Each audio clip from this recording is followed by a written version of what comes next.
Rio Grande Valley is a hotspot of migratory wildlife activity. Around this time of year, huge flocks of birds make their way through. Let me show you.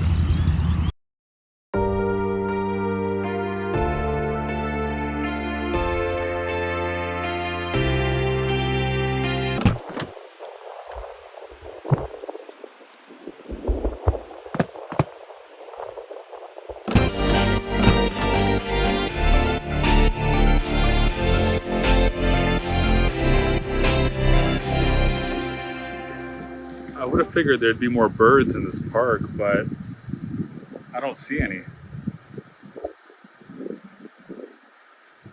I'll look over there. All right, so I found some birds. I think they're ducks or geese. Geese, if you will. Yeah, there they go. There they go. These aren't the massive flocks that I have seen, especially around the grocery store, which I think will go next.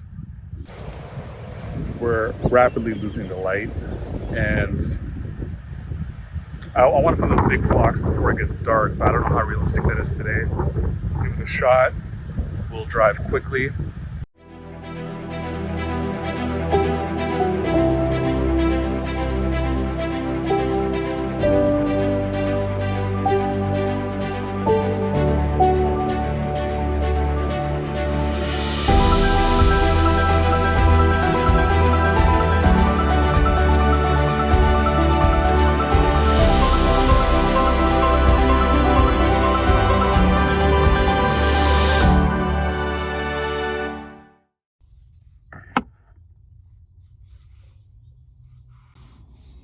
So I found the birds.